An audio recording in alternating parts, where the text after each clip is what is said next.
রাজধানীর কাছে সাভারেও বইছে নির্বাচনী হাওয়া। ঢাকা ১৯ আসনে কার পালে লাগবে বিজয়ের হাওয়া তা নিয়ে সর্বত্র চলছে আলোচনা। প্রার্থীরা সবাই জয়ের ব্যাপারে আশাবাদী, আর ভোটাররা করছেন নানা হিসেব নিকেশ।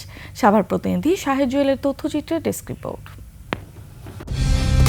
কালার এক্সপার্ট, জর্জ স্যাপ এবং মাইল্ড অন হ্যান্ডস টেকনোলজি সমৃদ্ধ অরিক্স ক্রিস্টাল ওয়াশ আপনার লন্ড্রি এক্সপার্ট। তফসিল ঘোষণার পর থেকেই সাভারে সরগরম নির্বাচনের মাঠ। বড়দই জোটের মধ্যে বিএনপি প্রার্থীর মনোনয়ন নিশ্চিত হওয়ায় ফুরফুরে মেজাজে প্রার্থী ও সমর্থকরা। অনেক আগেই দলীয় মনোনয়ন নিশ্চিত হলেও শেষ মুহূর্তে এনসিপি ও এলডিপির সাথে জোটভুক্ত হওয়ায় এই আসনে জামাত প্রার্থীর নির্বাচন নিয়ে সংশয় দেখা দিয়েছে।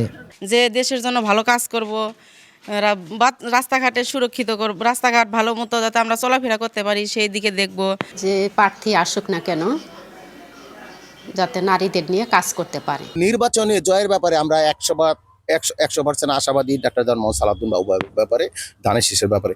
এইখানে ধানের শীষের সাথে কেউ প্রতিদ্বন্দ্বী আসতে পারবে না। জয়ের ব্যাপারে আশাবাদী সব দলের প্রার্থী ভোটারদের দিচ্ছেন নানা প্রতিশ্রুতি। এখন পর্যন্ত আমরা ভালোই দেখছি, আমাদের উপর কোনো টর্চার নাই, আমাদের কোনো বাধাবিঘ্ন নাই।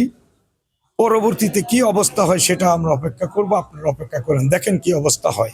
তফসিল ঘোষণার আগে আমরা প্রত্যেকটা এলাকায়, প্রত্যেকটা মহল্লায় আমরা গিয়েছি। ইনশাআল্লাহ দাঁড়িপাল্লা মার্কার প্রার্থী এখানে বিজয় হবে। এই নির্বাচনে জনগণের প্রতি আমি ইনশাআল্লাহ এই এলাকার জনপ্রতিনিধি হব, এটা আমি আশা করছি এবং জনগণ আশা করছে বলে আমার কাছে মনে হয় জনগণের সাড়া দেবে। আসনটিতে ভোটারদের অধিকাংশই শ্রমিক। তাদের সুযোগ সুবিধা নিয়ে কথা বলার মতো প্রার্থীকেই বেছে নেওয়ার কথা জানান তারা। শিল্প অধ্যুষিত এই আসনটি 7টি ইউনিয়ন ও একটি পৌরসভা নিয়ে গঠিত।